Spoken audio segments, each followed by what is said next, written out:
தமிழ் மக்கள் அனைவருக்கும் இனிமையான வணக்கம். நான் கார்த்திக் பேசிக்கிட்டு இருக்கேன். இன்னைக்கு நம்ம பார்க்க போற நபர்கள் ரொம்ப மிக முக்கியமான நபர்கள். ஆல்ரெடி கண்ணதாசன் பார்த்தாச்சு. ஸோ சாப்டர் 2ல தமிழ்ல பார்ட் சில சாப்டர் 2ல இன்னும் 3 பேர் இருக்காங்க.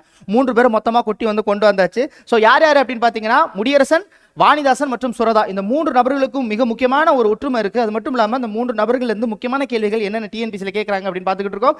பார்ட்ஸியை கண்டிப்பாக சீக்கிரம் முடிக்கணும் அப்படிங்கிற ஒரு ஆர்வத்தில் கடகடன்னு நானும் வீடியோ அப்லோட் பண்ணிக்கிட்டு இருக்கேன். நீங்களும் அப்படியே ஃபாலோ பண்ணி வந்துகிட்டே இருங்க, பார்த்தலாம். So Vanidasan, Kannadasan, Suratha. So Mudiyarasan, Vanidasan, Suratha. So முடியரசனை பொறுத்த வரைக்கும் நானிலம் படைத்தவன் மற்றும் யார் கவிஞன், பூக்கட்டும் புதுமை அப்படிங்கிறது பழைய பாடப்புத்தகம், புதிய பாடப்புத்தகம் இடம்பெற்றிருக்கு. இதுவே நீங்க ஓடை அப்படிங்கிறது வாணிதாசன் மற்றும் மெய்ப்பொருள் கல்வி காடு.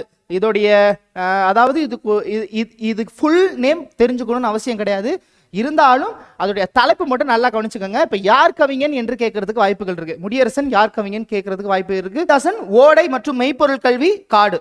ஸோ அதோடைய தலைப்பு மட்டும் ஞாபகம் வச்சுக்கோங்க. இப்போ யார் கவிஞன் அப்படின்னு கேட்டால் கண்டிப்பாக யாரை சொல்லிடணும்? ஸோ முடியரசன் அவர்களை சொல்லிடணும். இது மறந்துடவே கூடாது.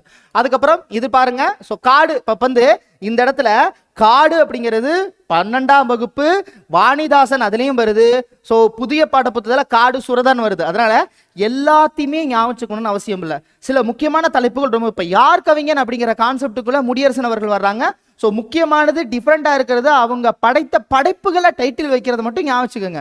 அதனால காடு காடு காடு வாணிதாசன் காடு காடு சுரதா அப்படி ஞாபகம் வச்சுக்க வேண்டாம். அந்த தலைப்பு அவங்க உருவாக்கின படைப்புல இருந்து தலைப்பு இருந்துச்சுன்னா அதை ஞாபகம் வச்சுக்கோங்க. நான் சொல்றது புரியும்னு நினைக்கிறேன், மறந்துடாதீங்க. அப்புறம் இதில் வெற்றி பெற வேண்டும், இன்பம், சிக்கனம், இதெல்லாம் தலைப்பு ஞாபகம் வச்சுக்கணும்னு அவசியம் கிடையாது. அந்த பாடப்புத்தகத்தில் எது சம்பந்தப்பட்ட கருத்துக்கள் அவங்க சொல்லியிருக்காங்களோ அதை தலைப்பா வச்சிருக்கிறாங்க. நான் சொல்றது உங்களுக்கு புரியுதா? மறந்துடக்கூடாது. டேரக்டா நம்ம போயிடலாம். இவர் தான் முடியரசன், இவர் தான் வாணிதாசன், இவர் தான் சுரதா. அவங்க போட்டோ இதுதான். ஸோ இவங்களுக்கு இருக்கிற ஒத்துமை இருக்குன்னு சொன்னேன் பார்த்தீங்களா? அது வேற ஒன்றும் கிடையாது. ஸோ முடியரசன், வாணிதாசன், சுரதா போன்றோர் பாரதிதாசன் பரம்பரை கவிஞர்கள் என அழைக்கப்படுகிறாங்க. ஸோ பாரதிதாசன் பரம்பரை கவிஞர்கள் கீழ்கண்டவற்றில் வேறுபாடவர்கள் அப்படின்னு சொல்லிட்டு கீழே கண்ணதாசன் கொடுத்துடலாம். மேலே வந்து முடியரசன், வாணிதாசன், சுரதா அப்படின்னு கொடுத்துடலாம். கண்ணதாசன் அவர்கள் பாரதிதாசன் பரம்பரை கவிஞர்கள் வரமாட்டாரு, மறந்துடாதீங்க. இந்த 3 நபர்களுக்கு இருக்கக்கூடிய ஒற்றுமை இவ்வளவுதான். ஸோ இப்போ முடியரசன் படைப்புகள், வாணிதாசன் படைப்புகள், சுரதா படைப்புகள், இதில் தாங்க உங்களுக்கு கேள்விகள் கேட்டுக்கிட்டே இருக்காங்க. இதில் உங்களுக்கு ஒரு ஸ்டோரி மாதிரி கிரியேட் பண்ணி கொண்டு வந்திருக்கேன். கொஞ்சம் வித்தியாசமாக இருக்கும். அது மட்டும் படிச்சிட்டிங்கன்னா ரொம்ப ஈஸியாக இருக்கும். பார்ப்போம். இப்போ முடியரசன் இருக்கக்கூடிய படைப்புகளை ஃபஸ்ட்டு பார்த்துடலாம், சரிங்களா? பூங்கொடி, ஒரு பெண் பூங்கொடி, வீர காவியம், காவிய பாவை, புதியதொரு விதி செய்வோம், ஊன்றுகோல், யார் கவிஞன், முடியரசன் கவிதைகள், இளம் பெருவழுதி, இதெல்லாம் முடியரசன் அவருடைய படைப்புகள். சரி சார், இதை ஞாபகம் வச்சுக்கிறது என்ன சார்னா, இனிமே ஒவ்வொன்றுக்கும் ஒவ்வொரு இமேஜ் உங்களுக்கு கொடுக்க பாரு. அந்த இமேஜ் மட்டும் ஞாபகம் வச்சுக்கிட்டா போதும். புரியலையா சார்? புரியுற மாதிரி சொல்லுங்க சார் அப்படின்னு நீங்க கேட்டீங்கன்னா, ஒரு ஊர்ல ஒரு வயதான ஒரு கவிஞர் ஒருத்தர் இருந்தார். ஒரு ஊர்ல ஒரு வயதான ஒரு கவிஞர் இருந்தார். அந்த கவிஞர் தனது ஒரு காலம் இழந்தவர். அவர் ஊன்றுகோலை வச்சுதான் ஒரு கதையை ஒன்று உருவாக்கணும்னு ஆசைப்படுறார். எந்த மாதிரி கவிதை, எந்த மாதிரி கதை, எந்த மாதிரி நாவல் அப்படின்னு அவர் இருப்போது தனது இறுதி கால நாவலாக அது இருக்கணும்னு ஆசைப்பட்டார். அது ஒரு பெண்ணை பற்றியதாக இருக்கணும் அப்படின்னு அவர் ஒரு புரிதல் இருந்துச்சு. ஒரு கவிஞன், அந்த கவிஞன் இறுதி காலகட்டத்தில் ஒரு நாவல் எழுதணும்னு ஆசைப்படுறார். அந்த நாவல் ஒரு பெண்மையை சம்மந்தப்பட்டதாக இருக்கும்னு நினைக்கிறார். அந்த பெண்மை ஒரு வீர பெண்மணியின் கதையாக இருக்கணும்னு நினைச்சார். அந்த பெண்மணியோட பெயர் தான் பூங்கொடி. அந்த பூங்கொடி என்பவள் எப்பேற்பட்டவளாக இருந்தால், சிறுவயதிலேயே வீரமிக்கவளாக இருந்தால், குதிரை ஏற்றம், வில் போன்ற வால் பயிற்சியில மிக தேர்ச்சி பெற்றவளாக இருந்தால், பூங்கொடி என்ற பெண் தனிமையாக இருந்தால், தனிமையாக இருந்து எல்லாத்திலுமே மிகச் சிறந்தவளாக இருந்தால், சிறு வயதில இருந்து குதிரை ஏற்றம் என்ற பல வெற்றிகளை கற்றார். பூங்கொடி என்ற பெண் வீர காவியமாக திகழ்ந்தார், ஒரு காவிய பாவையாக திகழ்ந்தார். ஏன் அப்படின்னு பார்த்தீங்கன்னா, யாருடைய உறுதுணையும் இல்லாமல் எல்லாவற்றையும் கற்றார். தனியாக வளர்ந்த அந்த பெண் வீர காவியமாக, காவிய பாவியாக அவருக்கு தெரிந்தார். இப்பேற்பட்ட கவிஞன் உருவாக்கிய அந்த பூங்கொடி தான் கடைசியில எப்படிப்பட்ட ஒரு காவியத்தை படைக்கிறா, அந்த ஊரை காப்பாற்றக்கூடிய சாமியாக ஆக்கப்படுகிறார். இது எல்லாமே ஒரு கதை. ஒரு கவிஞன், அந்த கவிஞன் இறுதி காலத்தில் சொன்னேன் பார்த்தீங்களா, இறுதி காலத்தில் எப்பேற்பட்டவனாக இருந்தான், வீர காவியத்தை படைத்தி இருக்கிறார். வீர காவியத்தை படைத்திருக்கார். பூங்கொடி அந்த பெண்ணின் பெயர். 1966 தமிழக அரசு பரிசு பெற்றிருக்காங்க, சரிங்களா? அந்த படைப்புக்கு வீர காவியம், காவிய பாவை, புதியதொரு விதி செய்வோம். அந்த பெண்ணு ஒரு புதியதொரு விதியவே செஞ்சா. தனிமையா வாழ்ந்து ஒரு வீர தீர செயலாக அவர் இருந்தா. ஊன்றுகோல் ஏன் சொன்னா அந்த அந்த கவிஞனுக்கு காலு ஹேண்டிகிராஃப்ட்னு சொன்னேன். ஸோ ஊன்றுகோல் வச்சு தான் அந்த கவிஞன் எழுதினாரு. ஸோ முடியரசன் கவிதை இளம் வயதிலேயே இளம் பெருவெழுதி முடிஞ்சா. அடுத்து நம்ம பார்க்க போறது படைப்பு. வாணிதாசன் அவர்களுடைய படைப்பு ரொம்ப ஈஸி, ஒரே ஒரு இமேஜ்லேயே டோட்டலாக முடிச்சிடலாம். ஸோ ஃபர்ஸ்ட் நான் படைப்பை சொல்றேன். தமிழச்சி, தொடுவானம், எழிலோவியம், குழந்தை இலக்கியம், கொடிமுல்லை. இது எப்படி சார் ஞாபகம் வச்சுக்கிறது அப்படின்னா ஒரே ஒரு இமேஜ் தான், ஒரே ஒரு இமேஜ். தமிழச்சி ஒரு தமிழ் பெண், ஒரு குழந்தையுடன், குழந்தை இலக்கியம், தமிழ் பெண், அவர் பேரு கொடி முல்லை.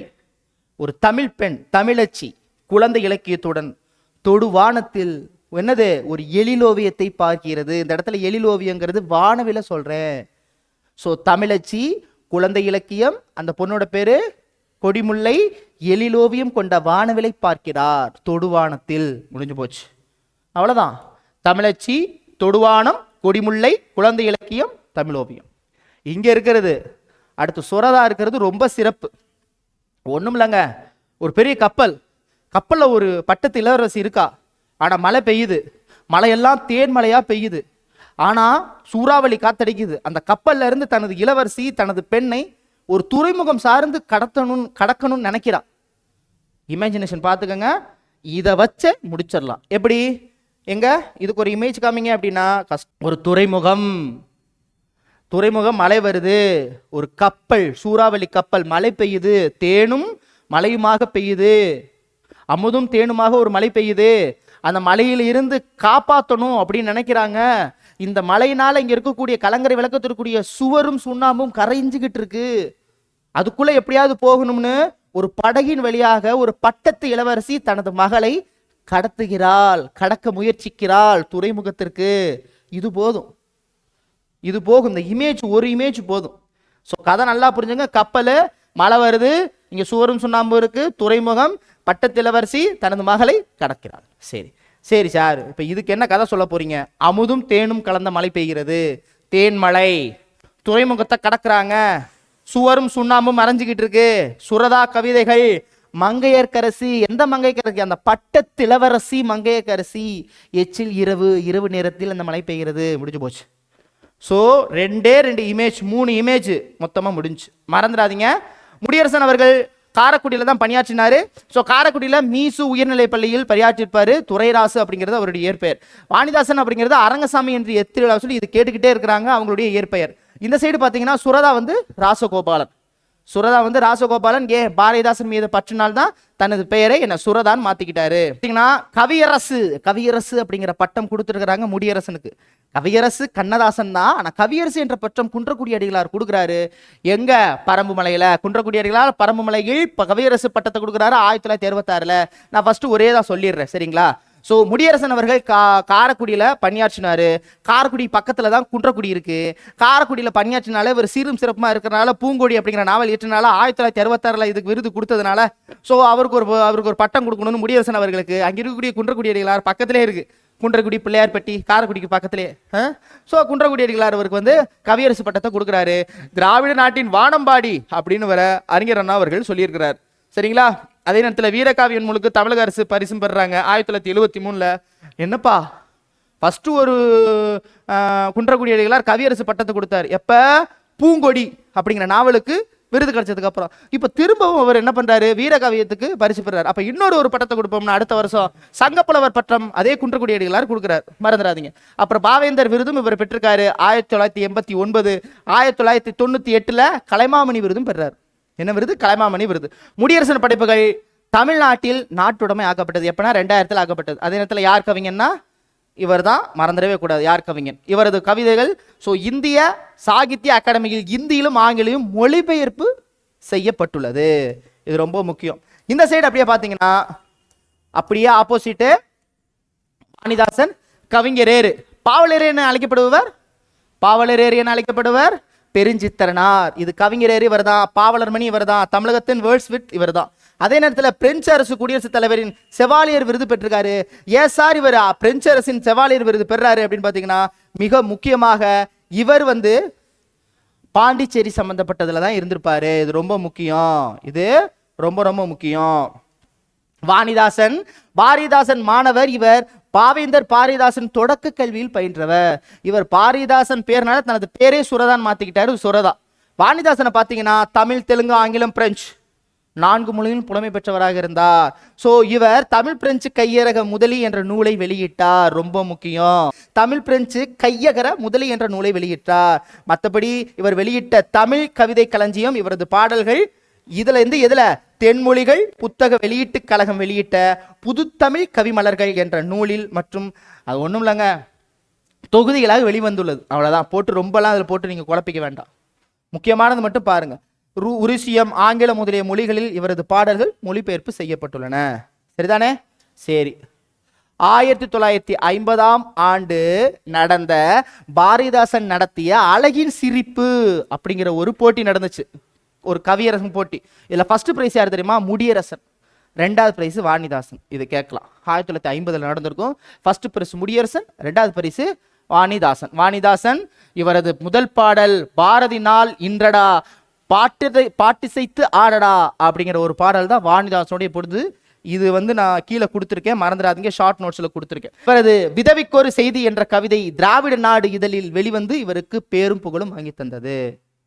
சரியா? இது ரொம்ப ரொம்ப முக்கியம், மறந்துடவே கூடாது. நான் சொன்னேன்ல, வாணிதாசன் அவர்கள் புதுவையைச் சேர்ந்தவர், புதுவையில் பிறந்தவர். அதனால தான் அந்த பிரெஞ்சு கையகர முதலில் ஃபாலோ பண்ணுறாரு. இவர் பெரியகுளம் தேனியில் பிறந்திருப்பார். இவர் திருவாரூர் மாவட்டம் பழையனூரில் பிறந்திருப்பார், சுரதா. இப்போ சுரதா பற்றி டக்கு நம்ம பார்த்துருவோம். இதுலேருந்து தான் கேள்விகள் கேட்பாங்க. சுரதா பாரதிதாசன் மீது பற்று கொண்டதால் இவர் பேர் சுரதா. கலைமாமணி பட்டம் வாங்கியிருக்காரு, பாவேந்தர் பட்டம் வாங்கியிருக்காரு, தஞ்சை தமிழ் பல்கலைக்கழகத்தின் ராசராசன் பட்டம் வாங்கியிருக்காரு. இது வித்தியாசம். பாவேந்தர் பட்டம், கலைமாமணி நிறைய பேர் சொல்லியிருக்காங்க. ஆனால் தஞ்சை தமிழ் பல்கலைக்கழகத்தின் ராசராசன் என்ற பட்டத்தை பெற்றவர் சுரதா அவர்கள். மறந்துடவே கூடாது. இவர் உவமை கவிஞர். உவமைகளால் ஒரு கவிதைகள் வடிப்பதில் உருவாக்குவதில் வல்லவர். அதனால உவமை கவிஞர் சுரதா. ஸோ தேன்மலை என்பது தமிழக அரசின் தமிழ் வளர்ச்சித் துறையில் வழங்கும் சிறந்த நூலுக்கான பரிசு பெற்றிருக்கு. ஸோ தேன்மலை சுரதா, மறந்துடவே கூடாது. இதுதான் உங்களுக்கு மென்ஷன் பண்ணியிருக்கிறாங்க. இவங்க அப்பா பேர் அம்மா பேர்லாம் முக்கியம் கிடையாது, எங்கே பிறந்தாங்கன்னு ஞாபகம் வச்சுக்கோங்க. தேனி, புதுவை, இங்கே திருவாரூர். சரிங்களா? கலைஞர் அவர்கள் பிறந்த ஊர். அதுக்கப்புறம் இதெல்லாம் முக்கியம் கிடையாது. எந்தெந்த இதில் பாடல் வரிகள் ரொம்ப முக்கியம் கிடையாது. ஆனால் இருந்தாலும் ஒரு தடவை வாசிருங்கோ. சரிங்களா? நான் ஏற்கனவே இதெல்லாம் பழைய பாட புத்தகம் வாசிக்க தேவையில்லை, சும்மா தெரிஞ்சாலே போதுமானது. இதுல இருந்து பாடல் வரிகள் கேட்க மாட்டாங்க, படைப்புகள் இருந்தால் கேட்பாங்க. மறந்துடாதீங்க, யார் கவிஞன், ஊன்றுகோள். சரிதானே? வீரக்காவியம், காவியப்பாவை, பூங்கொடி, அந்த படத்தை ஞாபகம் வச்சுக்கோங்க. ஒரு ஒரு ஒரு வயதான ஒரு கவிஞன், முடிஞ்சு போச்சு, முடியரசன். வாணிதாசனுக்கு ஒரே ஒரு இமேஜ் தான் சொன்னேன், வானவில். அப்போ எழிலோவியம், தமிழச்சி சொன்னேன்னா, கொடிமுல்லை, அந்த பொண்ணோட பேர் கொடிமுல்லை. குழந்தை பக்கத்தில் இருக்கு, குழந்தை ஓவியம், வானவில். இந்த சைடு கப்பல், மலை, தேன்மலை, சுவரும் சுண்ணாம்பும், துறைமுகம், தேன்மலை சொல்லிட்டோமா? பட்டத்தரசி சொன்னோமா? ஒரு குழந்தைய இந்த பட்டத்தரசி இந்த இடத்துல இருந்து அந்த இடத்துல, எச்சில் இரவு, சுவரும் சுண்ணாம்பும், அவ்வளோதான், முடிஞ்சு போச்சு. தேன்மலை எல்லாமே சுரதான். Thank you so much. மீண்டும் சந்திக்கலாம். இதன் அடிப்படையில் தமிழில் பார்ட் சியில் சாப்டர் 2 கம்ப்ளீட் பண்ணியாச்சு. தமிழில் பார்ட் சியில் சாப்டர் 2 கம்ப்ளீட் பண்ணியாச்சு. அடுத்த வீடியோவில் அடுத்த சாப்டர் கிட்டத்தட்ட எல்லாமே முடிச்சாச்சு. மீண்டும் சந்திக்கிறவங்களுக்கு விடைபெறுவது உங்கள் அன்பு சோதரன் கார்த்திக். நன்றி, வணக்கம்.